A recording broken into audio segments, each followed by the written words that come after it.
మనిషి చనిపోయాక పునర్జన్మ ఎవరికి దొరుకుతుందో మీకు తెలుసా? గరుడ పురాణం ప్రకారం ఒక మనిషి చనిపోయాక ఇద్దరు యమదూతలు వచ్చి ఆత్మను యమలోకానికి తీసుకుని వెళ్తారు. యమలోకంలో యమధర్మరాజు ఆత్మ యొక్క మంచి చెడుల పనులను విభాగం చేసి ఆత్మ యొక్క పూర్వక్రియల ప్రకారం ఆత్మని 4 లోకాలలో ఏ లోకానికి పంపాలో నిర్ణయిస్తారు. మొదటి లోకం పేరు వైకుంఠలోకం. ఈ లోకంలో మంచి పనులు చేసిన వారు, మోక్షం పొందిన వాళ్ళని ఈ లోకానికి పంపుతారు.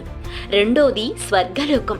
భూలోకంలో ఎవరైతే మంచి పనులు చేసి న్యాయంగా ఉంటారో వాళ్ళని ఈ స్వర్గలోకానికి పంపుతారు. ఆత్మ గడువు తీరేంత వరకు స్వర్గలోకంలోనే ఉండి తిరిగి మళ్ళీ భూమి మీద మానవుడిలా జీవిస్తుంది. మూడో లోకం పేరు పితృలోకం. ఈ లోకంలో ఆత్మ యొక్క పాపాలను ప్రాయశ్చిత్తం చేసిన తర్వాత అక్కడ వాళ్ళ పూర్వీకులు ఎవరైనా ఉంటే వాళ్లతో కలిసి మళ్లీ తిరిగి భూలోకం పైన మానవుడిలా పునర్జన్మిస్తారు. నాలుగో లోకం పేరు నరకలోకం. ఈ లోకంలో పాపిష్టులు, మోసం చేసిన వాళ్ళు, జంతువులను బాధించే వాళ్ళ ఆత్మలు ఇక్కడికి వస్తాయి. మొత్తం 25 శిక్షలు ఈ నరకలోకంలోనే ఉంటాయి.